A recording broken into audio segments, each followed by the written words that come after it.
Challenging star Darshan D boss ಅಭಿನಯದ devil ಅಂತಂದರೆ devil ಅಂತ ಹೆಸರು ಕೇಳೋಕ್ಕೆ ಒಂಥರ ಏನೋ ಇದೆ ಈ ಹೆಸರಲ್ಲಿ. ಈಗಿರುವಂತಹ ಸನ್ನಿವೇಶಕ್ಕೂ ಈ ಫಿಲಮ್ ರಿಲೀಸ್ ಆಗಿರೋದಕ್ಕೂ ಈ ಡೆವಿಲ್ ಫಿಲಮದಲ್ಲಿ ಏನೋ ಇದೆ ಅಂತೇಳಿ ಈ ಒಂದು ಹೆಸರಲ್ಲೇ ಅಂತಂದರೆ ಅನಿಸುತ್ತೆ. ಅಂತಂದರೆ ಅಭಿಮಾನಿಗಳೇ ಅಲ್ಲದೆ ಹೋದ್ರೂ ಕೂಡ ಬೇರೆಯವರು ಕೂಡ ಈ ಸಿನಿಮಾವನ್ನು ನೋಡಲೇಬೇಕು ಅಂತ ಒಂದು ಕ್ಯೂರಿಯಾಸಿಟಿಯನ್ನು ಹುಟ್ಟಿಸುವಂತಹ ಈ ಒಂದು ಡೆವಿಲ್ ನೇಮ್ ಇದೆಯಲ್ಲ, ಎಲ್ಲರಿಗೂ ಕೂಡ ಒಂಥರ ಏನೋ ಇರ್ಬೋದು ಈ ಸಿನಿಮಾದಲ್ಲಿ ಅಂತ ಎಲ್ಲರಿಗೂ ಕೂಡ ಅನಿಸುತ್ತೆ. ಆ ಫಿಲಮ್ ಬಗ್ಗೆ ಅಂತಂದ್ರೆ ಆನೆಸ್ಟ್ ಆಗಿ ಅಂತಂದ್ರೆ ನಾನು ನೋಡ್ಕೊಂಬಂದಿದ್ದೀನಿ ಆ ಫಿಲಮ್ ನನಗೆ ಹೆಂಗೆ ನೆಗೆಟಿವ್ ಪ್ಲಸ್ಗಳನ್ನು ಈ ಮುಖಾಂತರ ಹೇಳಕ್ಕೆ ಬಯಸ್ತೇನೆ. ಪೂರ್ತಿ ವಿಡಿಯೋವನ್ನು ನೋಡಿ ನಿಮ್ಮ ಅನಿಸಿಕೆ ಅಭಿಪ್ರಾಯಗಳನ್ನು ಕಮೆಂಟ್ ಮುಖಾಂತರ ತಿಳಿಸಿ. ಫಸ್ಟ್ ಟೈಮ್ ನಮ್ಮ ಯೂಟ್ಯೂಬ್ ಚಾನಲಲ್ಲಿ ವಿಡಿಯೋವನ್ನು ನೋಡ್ತಾ ಇದ್ರೆ ಒಂದು ಸಬ್ಸ್ಕ್ರೈಬ್ ಮಾಡ್ತಕ್ಕಂಥ ಕೆಲಸ ಮಾಡಿ, ಹಾಗೆ ಒಂದು ಲೈಕನ್ನು ಕೂಡ ಮಾಡಿ ಸ್ನೇಹಿತರೆ. ನಾನು ನಿನ್ನೆ ಭಾಳ ಅಂತಂದರೆ ಫಸ್ಟ್ ಶೋಗೆ ಹೋಗ್ಬೇಕು ಅಂತ ಅಂದ್ಕೊಂಡೆ, ಟಿಕೆಟ್ ಎಲ್ಲ ಸಿಗಲ್ಲ ಅಂತಂದ್ರೆ ಜಾಸ್ತಿ ರೇಟ್ ಬ್ಲ್ಯಾಕಲ್ಲಿ ಮತ್ತೊಂದೆಲ್ಲ ನಮ್ಮ ನಿಯರ್ ಏರಿಯಾದಲ್ಲಿ ಟಿಕೆಟ್ ಎಲ್ಲ ಸಿಗಲ್ಲ ಅಂತೇಳಿ ನಾನು ನಿನ್ನೆ ಅಂದರೆ ಸಾಯಂಕಾಲ ಒಂದು ಥಿಯೇಟ್ರಿಗೆ ಹೋಗಿದ್ದೆ ಸ್ನೇಹಿತರೆ. ಆ ಥಿಯೇಟ್ರಲ್ಲಿ ಹೋದಂಥ ಟೈಮ್ನಲ್ಲಿ ಆ ಜನ, ಆ ಒಂದು ಸೌಂಡು, ಅಯ್ಯೋ ಅಯ್ಯೋ ಅಯ್ಯೋ ಅಂತಂದರೆ ಒಂಥರ ಕರ್ನಾಟಕದಲ್ಲಿ ಹಬ್ಬ ರೀತಿಯಲ್ಲಿ ಎಲ್ಲ ಜಿಲ್ಲೆದಲ್ಲೂ ಕೂಡ ಮಾಡ್ತಾ ಇದ್ದಾರೆ ಅಂತ ಅಂದರೆ ಇನ್ಯಾವ ಮಟ್ಟಕ್ಕೆ ಪ್ರೀತಿ ಅಭಿಮಾನವನ್ನು ದರ್ಶನ್ ಅವರ ಮೇಲೆ ಇಟ್ಟಿದ್ದಾರೆ ಅಂತ ಅಂದರೆ ಅಭಿಮಾನಿಗಳು.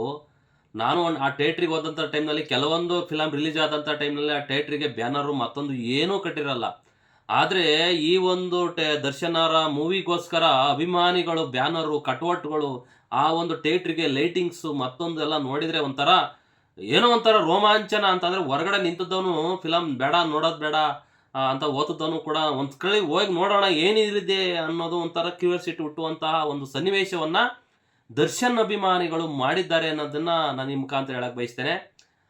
ನಾನು ಥಿಯೇಟ್ರ್ ಒಳಗೆ ಹೋದಂಥ ಟೈಮ್ನಲ್ಲಿ ನಾನು ಕೂಡ ಟಿಕೆಟ್ ಸಿಕ್ಕಿರಲಿಲ್ಲ, ಯಾರು ಹಿಂಗೆ ಕಾಂಟ್ಯಾಕ್ಟ್ ಮಾಡ್ಕೊಂಡು ಒಂದು ಇಸ್ಕೊಂಡು ಹೋಗಿದ್ದೆ, ನೋಡ್ಕೊಂಡ್ಬಂದೆ. ಅಂತಂದರೆ ನಿಮಗೋಸ್ಕರ ರಿವ್ಯೂ ಕೊಡಬೇಕು ಅಂತಲೇ ಹೋಗಿದ್ದೆ, ಅದು ಯಾವ ಥರ ಇದೆ ಅಂತಂದರೆ ಫಸ್ಟೇ ನೋಡೋಣ ಅಂತೇಳಿ. ಒಳಗಡೆ ಹೋದಂಥ ಟೈಮ್ನಲ್ಲಿ ಒಂದು 2-3 ನಿಮಿಷ ನಿಂಗೆ ಆ ಸೌಂಡೇ ಕೇಳಿಸಲ್ಲ. ಅಂತಂದ್ರೆ ಅವ್ರು ಏನು ಮಾತಾಡ್ತಾವ್ರೆ ಅಂತಲೇ ಕೇಳಿಸಲ್ಲ, ಅಷ್ಟೊಂದು ಸೌಂಡ್ ಅಭಿಮಾನಿಗಳು, ಅಷ್ಟೊಂದು ಇದು ಥರ ಸಂಭ್ರಮ ಆಚರಣೆಯಿಂದ ಆ ಘೋಷಣೆಗಳು, ಆ ಶಿಳ್ಳೆ, ಆ ಚಪ್ಪಾಳೆ. ದರ್ಶನ್ ಅವರು ಇಷ್ಟೊಂದು ಪ್ರೀತಿಯನ್ನು ಸಂಪಾದನೆ ಮಾಡಿದಾರಲ್ಲ, ನಿಜವಾಗ್ಲೂ ಕೂಡ ಅದನ್ನು ಅವರು ಕೊಡೆ ತನಕ ಇದೇ ರೀತಿಯಾಗಿ ಉಳಿಸ್ಕೊಂಡು ಹೋಗಲಿ ಅಂತ ನಾನು ಆಶಿಸ್ತೀನಿ. ಭಾಳ ಒಂದು ಚೆನ್ನಾಗಿತ್ತು. ಅಂತಂದರೆ ಆ ಫೈಟಿಂಗ್ ಅಂತಂದರೆ ಈ ಕೆಲವೊಂದು ತುಣುಕುಗಳನ್ನು ನಾನು ಹೇಳಕ್ಕೆ ಬಯಸ್ತೇನೆ. ಅಂತಂದರೆ ಎಲ್ಲನೂ ಕೂಡ ಹೇಳೋಕ್ಕಾಗಲ್ಲ, ಯಾಕೆ ಅಂತಂದ್ರೆ ಆ ಇಂಟ್ರೆಸ್ಟೇ ಬರಲ್ಲ, ನಿಮಗೆ ಇಂಟ್ರೆಸ್ಟ್ ಹೋಗ್ಬಿಡುತ್ತೆ. ಹಾಗಾಗಿ ನನಗನ್ಸಿದ ಪ್ರಕಾರ ಹೇಳಕ್ಕೆ ಬಯಸ್ತೇನೆ. ಇದರಲ್ಲಿ ಡಬಲ್ ಆ್ಯಕ್ಟಿಂಗನ್ನು ಮಾಡಿದ್ದಾರೆ ದರ್ಶನ್ ಅವರು. ಅಂತಂದರೆ ಯಾವ ರೀತಿಯಾಗಿ ಆ ಪಾತ್ರ ಅಂತಂದರೆ ನೆಗೆಟಿವ್ ಒಂದು, ಮೈನಸ್ ಅಂತಂದರೆ ಒಳ್ಳೆಯದು ಕೆಟ್ಟದ್ದು ಎಲ್ಲ ರೀತಿಯಾಗಿ ಇದೆ. ಅಂತಂದರೆ ಕೆಲವೊಂದು ಕಾಮಿಡಿ ಸೀನ್ಗಳು ಇದೆ, ಮತ್ತು ರಾಜಕೀಯವಾಗಿಯೂ ಇದೆ.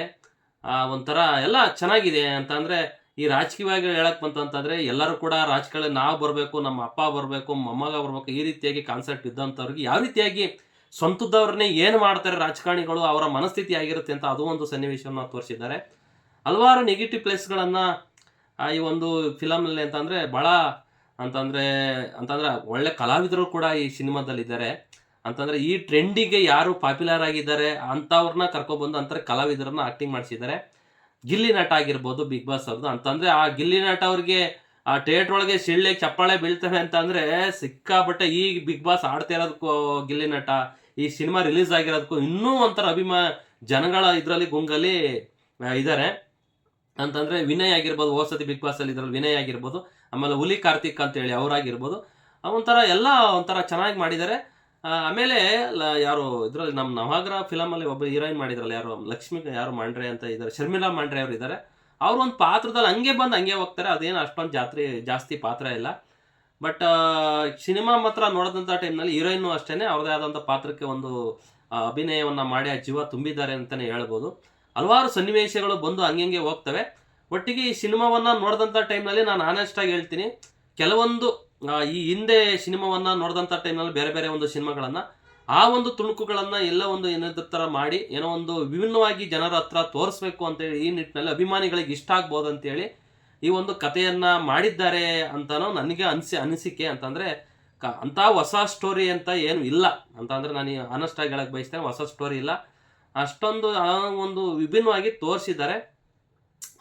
ಈ ಫಿಲಮನ್ನು ನೋಡಿದಂಥ ಟೈಮ್ನಲ್ಲಿ ನನಗೂ ಕೂಡ ಅನಿಸ್ತು, ಈಗ ನಾವು ಯಾವ್ದಾದ್ರು ಒಂದು ಫಿಲಮನ್ನು ನೋಡ್ಕೊಬಂದ ಟೈಮ್ನಲ್ಲಿ ಥಿಯೇಟ್ರಿಂದ ಹೊರಗಡೆ ಬರಬೇಕಾದ್ರೆ, ನಾನು ಮುಂಚೆ ಎಲ್ಲ ನೋಡಿದಂಥ ಟೈಮ್ನಲ್ಲಿ ಆ ಒಂದು 2 ದಿವಸ ಆದ್ರೂ ಕೂಡ ನಮ್ಮ ತಲೆಯಲ್ಲಿ ಗುಯ್ ಅನ್ನೋದು ಅಂತಂದರೆ ಆ ಒಂದು ಸೀನ್ಗಳು ಮತ್ತೊಂದು ಎಲ್ಲ ಇದು ಬಂದಂಥ ಟೈಮ್ನಲ್ಲಿ ಥಿಯೇಟ್ರಿಂದ ಹೊರಗಡೆ ಬಂದಂಥ ಟೈಮಲ್ಲಿ ಅಂಥ ಏನೋ ಫೀಲಿಂಗ್ ಬರಲ್ಲ.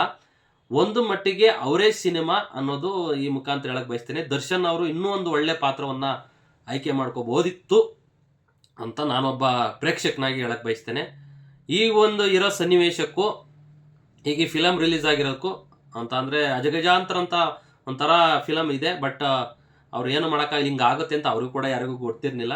ಬಟ್ ಈಗ ಎಲ್ಲರೂ ಕೂಡ ಏನು ಹೇಳ್ತಾರೆ ಅಂತ ಅಂದರೆ ಈ ಸನ್ನಿವೇಶಕ್ಕೆ ಕಾಟೇರ ಫಿಲಮ್ ರಿಲೀಸ್ ಆಗಬೇಕಿತ್ತು ಅಂತಂದರೆ ಕಾಟೇರ ಫಿಲಮ್ ರಿಲೀಸ್ ಆಗಿದ್ರೆ ಅಭಿಮಾನಿಗಳಿಗೆ ಇನ್ನೂ ಒಂಥರ ಹಬ್ಬದ ರೀತಿಯಲ್ಲಿ ಅಂತಂದರೆ ಈಗಲೇ ಈ ರೀತಿಯಾಗಿ ಸಂಭ್ರಮಾಚರಣೆ ಪಡ್ತಾ ಇದ್ದಾರೆ. ಇನ್ನು ಕಾಟೇರ ಫಿಲಮಲ್ಲಿ ಸನ್ನಿವೇಶಗಳನ್ನ ತುಣುಕುಳುಗಳು ಬರ್ತಾವಲ್ಲ ಅವೆಲ್ಲ ಇದ್ದು ಬಿಟ್ಟಿದ್ರೆ ಇನ್ನು ಯಾವ ರೇಂಜಿಗೆ ಹೋಗೋದು ಅಂತ ಕೂಡ ಊಹೆನೂ ಕೂಡ ಮಾಡಕ್ಕೆ ಆಗ್ತಾ ಇರಲಿಲ್ಲ ಅಂತೇಳಿ ಕೆಲವರು ಕೂಡ ಹೇಳ್ತಾ ಇದ್ದಾರೆ. ಅಂತಂದರೆ ಹಿಂಗೆ ಕೈ ಎತ್ತಿ ಮುಗಿಯೋವಂಥದ್ದು, ಕೈಗೆ ಬೇಡಿ ಹಾಕಿರೋವಂಥದ್ದು, ಮತ್ತು ಹಿಂಗೆ ಬ್ಯಾಗ್ ಹಿಡ್ಕೊಂಡು ಇದು ಮಾಡಿರೋವಂಥದ್ದು, ಹಿಂಗೆ ಅಂತ ಇರೋವಂಥದ್ದು ಆ ಸನ್ನಿವೇಶಗಳು ಈಗಲೂ ಒಬ್ಬರು ಅವ್ರದ್ದೇ ಆದಂಥ ಪಾತ್ರವನ್ನು ಅನುಕರಣೆ ಮಾಡುವಂಥವ್ರು ಒಬ್ಬರು ಮಾಡ್ತಾ ಇದ್ದಾರೆ. ಆ ಥಿಯೇಟ್ರ್ ಮುಂದೆ ಎಲ್ಲ ಮಾಧ್ಯಮಗಳೆಲ್ಲ ಬರ್ತಾ ಇದೆ ಭಾಳ ಅಂತಂದ್ರೆ ಈಗ ಸನ್ನಿವೇಶಕ್ಕೆ ಆ ಶಿಳ್ಳೆಗೆ ಇದಕ್ಕೆ ಇನ್ನೂ ಕೂಡ ಒಂದು ವಿಜೃಂಭಣೆಯಿಂದ ಕಂಗೊಳಿಸ್ತಿತ್ತು. ಕಾಟೇರ ಫಿಲಮ್ ಈಗ ರಿಲೀಸ್ ಆಗಬೇಕು ಅಂತೇಳಿ ಆಗಬೇಕಿತ್ತು ಅಂತೇಳಿ ಅಭಿಮಾನಿಗಳೆಲ್ಲ ಒಂಥರ ಆಸೆ ಪಡ್ತಾ ಇದ್ದಾರೆ. ಅಂತಂದರೆ ಇರಬೇಕಾಗಿತ್ತು ಅಂತ ಕೆಲವರೆಲ್ಲ ಹೇಳ್ತಾ ಇದ್ದಾರೆ. ಸ್ನೇಹಿತರೆ, ನಾನು ಒಬ್ಬ ಹೇಳಕ್ಕೆ ಬಯಸ್ತೇನೆ, ಆ ಫಿಲಮ್ ಏನಾದ್ರು ಈಗ ರಿಲೀಸ್ ಆಗಿದ್ರೆ ಅದು ನೆಕ್ಸ್ಟ್ ಬೇರೆ ಲೆವೆಲಲ್ಲಿ ಹೋಗಿರೋದು ಅನ್ನೋದು ನನ್ನ ಒಂದು ಅಭಿಪ್ರಾಯ.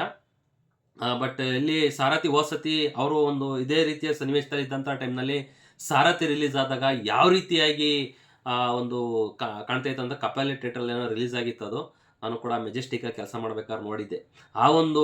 ಆ ರೀತಿಯಾಗಿ ಕಂಗಳು ಅಂತಂದರೆ ಯಾವ ರೀತಿಯಾಗಿ ಸೌಂಡ್ ಮಾಡಿ ಹೆಸರು ಮಾಡಿತ್ತು ಅದೇ ರೀತಿಯಾಗಿ ಈಗಲೂ ಕೂಡ ಆಗ್ತಾ ಇತ್ತು ಅಂತ ಎಲ್ಲ ಕೂಡ ಹೇಳ್ತಾರೆ. ಏನು ಮಾಡೋಕ್ಕಾಗಲ್ಲ ಸ್ನೇಹಿತರೆ, ಕಾಲ ಅಂತಂದರೆ ತಪ್ಪು ಮಾಡೋದು ಸಹಜ, ತಿದ್ದಿ ನಡೆಯೋದೇ ಮನುಜ. ಏನು ಮಾಡೋಕ್ಕಾಗಲ್ಲ. ಅವರ ಹಣೆ ಬರ ಕೆಟ್ಟಾದ್ಮೇಲೆ ಅವರ ಪಾಲಿಗೆ ಬಂದಂತಹ ಶಿಕ್ಷೆಗಳನ್ನು ಅನುಭವಿಸಲೇಬೇಕಾಗ್ತದೆ. ಅದು ಯಾರು ಕೂಡ ಬದಲಾಯಿಸೋಕ್ಕಾಗಲ್ಲ. ಹಾಗೆ ಈ ಫಿಲಮನ್ನು ಎಲ್ಲರೂ ಕೂಡ ನನಗೆ ತಿಳಿದರ ಮಟ್ಟಿಗೆ ಆನೆಸ್ಟಾಗಿ ಹೇಳಿದ್ದೀನಿ. ಅಂತಂದರೆ ಪೂರ್ತಿ ಕಥೆಯನ್ನು ರಿವೀಲ್ ಮಾಡೋಕೆ ಹೋದ್ರೆ ಅಂತಂದರೆ ನಿಮಗೆ ಇಂಟ್ರೆಸ್ಟು ಬರಲ್ಲ, ಮತ್ತೊಂದು ಬರಲ್ಲ. ಆ ಫಿಲಮನ್ನು ಅಂತಂದರೆ ಒಂದು ಕನ್ನಡ ಸಿನಿಮಾವನ್ನು ಯಾವುದೇ ಒಂದು ಥಿಯೇಟ್ರಿಗೆ ಬಂದಂಥ ಟೈಮ್ನಲ್ಲಿ ಎಲ್ಲರೂ ಕೂಡ ಒಂದು ಕನ್ನಡ ಫಿಲಮ್ ಥಿಯೇಟ್ರಿಗೆ ಹೋಗಿ ಸಿನಿಮಾವನ್ನು ಗೆಲ್ಲಿಸಿ ನೋಡಿ ಅನ್ನೋದನ್ನು ಈ ಮುಖಾಂತರ ಹೇಳಕ್ಕೆ ಬಯಸ್ತೇನೆ. ಹಾಗೆ ಕೆಲವರೆಲ್ಲ ಇಷ್ಟು ಕೋಟಿ ದುಡ್ಡನ್ನು ಕಲೆಕ್ಷನ್ ಮಾಡಿದೆ ಅಂತ ಹೇಳ್ತಾ ಇದ್ದಾರೆ. ಒಟ್ಟಿಗೆ ದರ್ಶನ್ ಅವರ ಫಿಲಮ್ ಅಂತಂದರೆ ಯಾವುದೇ ರೀತಿಯಾಗಿ ಕಲೆಕ್ಷನ್ಗಂತೂ ಕಮ್ಮಿ ಆಗಲ್ಲ. ಅದು ಅವರ ಪ್ರೊಡ್ಯೂಸರಿಗೆ ಮಾತ್ರ ಒಳ್ಳೇದಾಗಿ ಆಗುತ್ತೆ. ಅಂತಂದರೆ ಯಾವುದೇ ಭಾಗದಲ್ಲೂ ಕೂಡ ಎಂಥ ಒಂದು ಫಿಲಮನ್ನೇ ಮಾಡಿದ್ರು ಕೂಡ ದರ್ಶನ್ ಅವರ ಫಿಲಮಲ್ಲಿ ಯಾವುದೇ ಭಾಗದಲ್ಲೂ ಕೂಡ ನಿರ್ಮಾಪಕರಿಗೆ ಲಾಸ್ ಆಗುವಂಥ ವಿಷಯ ಅಲ್ಲ. ಅಭಿಮಾನಿಗಳು ಆ ಒಂದು ಲೆಕ್ಕಾಚಾರಕ್ಕೆ ತಗೊಂಡೋಗಿ ಆ ಒಂದು ಬಕ್ಕಸಕ್ಕೆ ಅಂತಂದರೆ ಯಾವುದು ಬಾಕ್ಸ್ ಆಫೀಸ್ ಸುಲ್ತಾನ ಅಂತ ಏನು ಬಿರುದನ್ನು ಕೊಟ್ಟಿದ್ದಾರೆ. ಆ ಬಿರುದಿಗೆ ಅವರೇ ಒಂದು ಅಧಿಪತಿ ಆಗಿರ್ತಾರೆ. ಅದನ್ನು ಮುರಿಯೋಕ್ಕೆ ಯಾರ್ಕೊಳ್ಳಿಂದ ಅಷ್ಟೊಂದು ಇದಿಲ್ಲ. ಅಂತಂದರೆ ಕರ್ನಾಟಕದಲ್ಲಿ ಆ ಒಂದು ಎಂಥ ಸಿನಿಮಾನೇ ಮಾಡಿದ್ರು ಕೂಡ ದರ್ಶನ್ ಅವರು ಬಾಕ್ಸ್ ಆಫೀಸ್ ಸುಲ್ತಾನ ಅಂತಲೇ ಹೇಳಿ ಒಂದು ಬಿರುದನ್ನು ತೊಗೊಂಡಿದ್ದಾರೆ. ಅದೇ ರೀತಿಯಾಗಿ ಕಂಟಿನ್ಯೂ ಆಗ್ತಾ ಹೋಗ್ತಾ ಇರುತ್ತೆ. ಈ ರೀತಿಯಾಗಿ ಇತ್ತು ಸ್ನೇಹಿತರೆ. ಫಿಲಮನ್ನು ನೋಡೋವಂಥವ್ರು ಹೋಗಿ ಥಿಯೇಟ್ರೆಲ್ಲ ನೋಡಿ ಅನ್ನೋದನ್ನು ಈ ಮುಖಾಂತರನೂ ಕೂಡ ಹೇಳ್ತೇನೆ. ಹಾಗೆ ದರ್ಶನ್ ಅವರು ಇನ್ನೂ ಕೂಡ ಅತಿ ಹೆಚ್ಚಾಗಿ ಖುಷಿಯನ್ನು ಪಟ್ಟಿದ್ದಾರೆ. ಅಂತಂದರೆ ನಾವು ಒಳಗಡೆ ಇದ್ರೂ ಕೂಡ ಅಭಿಮಾನಿಗಳು ಇಷ್ಟೊಂದು ನಮ್ಮ ರೀತಿಯಲ್ಲಿ ಸಂಭ್ರಮಾಚರಣೆಯನ್ನು ಮಾಡ್ತಾ ಇದ್ದಾರೆ ಅಂತ ಅಂದರೆ ಎಲ್ಲ ಥಿಯೇಟ್ರ್ ಮುಂದೆ ಬ್ಯಾನರ್ಗಳು, ಮತ್ತೊಂದು ಮಟನ್ ಬಿರಿಯಾನಿ, ಚಿಕನ್ ಬಿರಿಯಾನಿ ಈ ರೀತಿಯಾಗೆಲ್ಲ ಜನಕ್ಕೆ ಹಂಚಿ ನಮ್ಮ ಮನೆ ಸಂಭ್ರಮ ಪಡೋ ರೀತಿಯಲ್ಲಿ ಥಿಯೇಟ್ರ್ ಮುಂದ್ಗಡೆ ಸಂಭ್ರಮ ಪಡ್ತಾ ಇದ್ದಾರಲ್ಲ ಅಭಿಮಾನಿಗಳು, ಅವ್ರು ನಿಜವಾಗೂ ಕೂಡ ಎಡ್ಸಪ್ ಹೇಳ್ತೇನೆ. ನಿಮ್ಮ ಪ್ರೀತಿ ವಿಶ್ವಾಸ ದರ್ಶನ್ ಅವ್ರ ಮೇಲೆ ಇದೇ ಥರ ಇರಲಿ. ಹಾಗೆ ನಾನೊಬ್ಬ ಪ್ರೇಕ್ಷಕರಾಗಿ ಹೇಳಕ್ಕೆ ಬಯಸ್ತೇನೆ, ಸಾರ್ವಜನಿಕರಾಗಿ ಹೇಳಕ್ಕೆ ಬಯಸ್ತೇನೆ, ಅಭಿಮಾನಿಗಳಲ್ಲಿ ಮನವಿ ಮಾಡ್ಕೊಳ್ತೇನೆ, ಯಾವುದೇ ರೀತಿಯಾಗಿ ಫ್ಯಾನ್ಸ್ ವಾರ್ಗಳನ್ನು ಮಾಡೋಕ್ಕೆ ಹೋಗಬೇಡಿ. ಏಕೆಂತಂದರೆ ಇಲ್ಲಿ ಫ್ಯಾನ್ಸ್ ವಾರ್ಗಳಿಂದ ಏನೂ ಕೂಡ ಪ್ರಯೋಜನವಿಲ್ಲ. ನಾನು ಅವ್ರ ಅಭಿಮಾನಿ ಇವ್ರ ಅಭಿಮಾನಿ ಅಂತ ಅನ್ನೋದಲ್ಲ. ಇನ್ನೊಬ್ಬರ ಸುದೀಪ್ ಅಭಿಮಾನಿ ಆಗಿದ್ದರೆ ಗೌರವಿಸಿ, ನೀವು ಕೂಡ ಇವ್ರನ್ನ ಗೌರವಿಸಲಿ. ಅಪ್ಪು ಬಾಸ್ ಅವರ ಒಂದು ಅಭಿಮಾನಿ ಆಗಿರೋ ಅವ್ರನ್ನೂ ಗೌರವಿಸಿ, ಅವ್ರ ಅಭಿಮಾನಿಗಳು ಇವ್ರನ್ನ ಗೌರವಿಸಲಿ. ನೀವು ಅವ್ರ ಫಿಲಮ್ ನೋಡಿ, ಅವ್ರು ನಿಮ್ಗೆ ಬಂದು ಇವ್ರ ಫಿಲಮ್ ನೋಡಲಿ. ಸುಮ್ಮನೆ ಗಲಾಟೆ ಗೊಂದಲಗಳನ್ನು ಮಾಡ್ಕೊಡೋದ್ರಿಂದ ಏನು ಪ್ರಯೋಜನ ಇದೆ ಹೇಳಿ? ಸುಮ್ಮನೆ ಫ್ಯಾನ್ಸ್ ವಾರ್ಗಳು ಏನಾಗಿದೆ ಹೇಳಿ? ಹೀರೋಗಳು ಎಲ್ಲರೂ ಕೂಡ ಚೆನ್ನಾಗಿರ್ತಾರೆ. ಈ ಅಭಿಮಾನಿಗಳು ಮಾಡುವಂಥ ಕೆಲವೊಂದು ನಿರ್ಲಕ್ಷ್ಯತನ, ಮತ್ತೊಂದು ಆಪಾದನೆಗಳಾಗಿರ್ಬೋದು, ಏನೋ ಒಂದು ಚಟುವಟಿಕೆ ಮಾಡೋದಂಥ ಟೈಮ್ನಲ್ಲಿ ದರ್ಶನ್ ಅಭಿಮಾನಿಗಳು ಹಿಂಗೆ ಮಾಡಿದ್ರಂತೆ, ಸುದೀಪ್ ಅಭಿಮಾನಿಗಳು ಹಿಂಗೆ ಮಾಡಿದ್ರಂತೆ, ಪುನೀತ್ ರಾಜ್ಕುಮಾರ್ ಅಭಿಮಾನಿಗಳು ಹಿಂಗೆ ಮಾಡಿದ್ರಂತೆ, ಶಿವಣ್ಣ ಅವ್ರ ಅಭಿಮಾನಿಗಳು ಹಿಂಗೆ ಮಾಡಿದ್ರಂತೆ ಅಂತೇಳಿ ಈ ರೀತಿಯಾಗಿ ಒಂದು ಮನಸ್ತಾಪಗಳು ಗದ್ದಲ ಸೃಷ್ಟಿ ಮಾಡಿ ಅದು ಬೇರೆ ಒಂದು ರೀತಿಯಲ್ಲಿ ಆ ತಿರುವುಗಳನ್ನು ತಗೊಂಡು ಅಭಿಮಾನಿಗಳು ಒಂಥರ ಇನ್ನೂ ರಚ್ಚಿಗೆಳಿಸುವಂತಹ ಸನ್ನಿವೇಶಗಳು ಉಂಟಾಗ್ತದೆ ಸ್ನೇಹಿತರೆ. ಕೆಲವರೆಲ್ಲ ಹೇಳ್ತಾ ಇದ್ರು ಯಾವುದೋ ಸುದೀಪ್ ಅಭಿಮಾನಿಗಳು ಇವರು ದರ್ಶನ್ ಅಭಿಮಾನಿಗಳು ಹೇಳ್ತಾ ಇದ್ರು ಮಾಸ್ ಫಿಲಮು ಆಪೋಸಿಟ್ ಆಗಿ ಬರುತ್ತಂತೆ, ಬರ್ನೇ ಇಲ್ವಲ್ಲ ಅಂತೇಳಿ ಈ ರೀತಿಯಾಗಿ ಮಾಧ್ಯಮಗಳ ಮುಂದೆ ಏನೋ ಒಂದು ರೀತಿ ಕೆಟ್ಟ ಸಂದೇಶಗಳನ್ನ ಕೊಡ್ತಾರೆ. ಅಂತಂದ್ರೆ ಅಭಿಮಾನಿಗಳು ಸುಮ್ಮನಿದ್ದರೂ ಕೂಡ ರೊಚ್ಚಿಗಳಿಸುವಂತಹ ಕೆಲಸ ಈ ರೀತಿಯಾಗಿ ಆಗ್ತದೆ. ಶಿವಣ್ಣ ಅವರು ಅಷ್ಟೇ, ಆ ಫಿಲಮಿಗೆ ಒಳ್ಳೇದಾಗ್ಲಿ ಮತ್ತೊಂದು ಇದಾಗ್ಲಿ ಅಂತೇಳಿ ಈ ರೀತಿಯಾಗಿ ಎಲ್ಲ ಒಂದು ಬೈಟನ್ನು ಕೂಡ ಕೊಟ್ಟಿದ್ದಾರೆ. ಸಿನಿಮಾವನ್ನ ಥಿಯೇಟರ್ ಹೋಗಿ ನೋಡಿ ಅಂತೇಳಿ. ಎಲ್ಲರೂ ಕೂಡ ಅವರವರ ಚಿತ್ರಕ್ಕೆ ಅವರವರೇ ಒಂಥರ ಶುಭಾಶಯನ ತಿಳಿಸ್ತಾರೆ, ಶುಭ ಹಾರೈಸ್ತಾ ತಿಳಿಸ್ತಾರೆ. ಈ ರೀತಿಯಾಗಿ ಎಲ್ಲ ಲವಲವಿಕೆಯಿಂದ ಟೈಮ್ನಲ್ಲಿ ಅಭಿಮಾನಿಗಳು ಈ ರೀತಿಯಾಗಿ ನಡವಳಿಕೆಯನ್ನು ಸರಿಪಡಿಸ್ಕೊಳ್ಳಿ ಅನ್ನೋದನ್ನ ನಾನು ಈ ಮುಖಾಂತರ ಹೇಳಕ್ ಬಯಸ್ತೇನೆ. ಇಲ್ಲಿ ಯಾರಿಗೂ ಶತ್ರು ಅಲ್ಲ, ಮಿತ್ರರು ಅಲ್ಲ, ಎಲ್ಲರೂ ಕೂಡ ಸಹಬಾಳ್ವೆಯಿಂದ ನಮ್ಮ ಕರ್ನಾಟಕದಲ್ಲಿ ಬದುಕೊಂಡು ಹೋಗ್ಬೇಕು.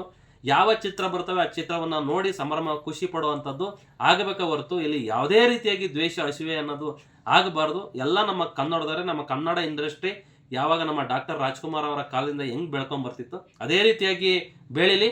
ಸಣ್ಣ ಪುಣ್ಣ ಕಲಾವಿದರು ಅಂತ ಅಂದ್ರೆ ಹೊಸಬ್ರು ಇರೋ ಬಂದವರಿಗೂ ಕೂಡ ಫಿಲಮ್ ಅನ್ನ ನೋಡಿ ಅವ್ರ ಫಿಲಮ್ಗೂ ಶುಭ ಹಾರೈಸಿ ಥಿಯೇಟರ್ ಫಿಲಮ್ ನೋಡಿ ಅವ್ರಿಗೆ ಒಂಥರ ಉತ್ತೇಜನ ಕೊಟ್ಟು ಹೊಸ ಹೊಸ ಕಲಾವಿದರು ಬಂದಂಥ ಟೈಮ್ನಲ್ಲಿ ಹಲವಾರು ಕಂಟೆಂಟ್ಗಳು ಕ್ರಿಯೇಟ್ ಆಗ್ತವೆ, ಹೊಸ ಹೊಸ ಕಥೆಗಳು ಬರ್ತವೆ, ವಿಭಿನ್ನವಾಗಿ ಪಾತ್ರಗಳು ಬರ್ತವೆ.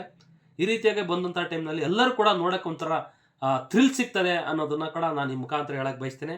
ಹಾಗಾಗಿ ನಾನು ನೋಡ್ಕೊಂಡ್ ಬಂದಿರೋಂಥ ವಿಚಾರಗಳನ್ನ ನಿಮ್ಮ ಮುಂದೆ ಇಟ್ಟಿದ್ದೇನೆ. ಏನಾದರೂ ಕೂಡ ನಾನು ಮಾತನಾಡಿದ್ರಲ್ಲಿ ಏನಾದ್ರು ಕೂಡ ನಿಮಗೆ ತಪ್ಪು ಕಂಡಂತ ಅಂದ್ರೆ ಕಮೆಂಟ್ ಮುಖಾಂತರ ತಿಳಿಸಿ ನಾನು ಸರಿಪಡಿಸ್ಕೊಳ್ತೇನೆ.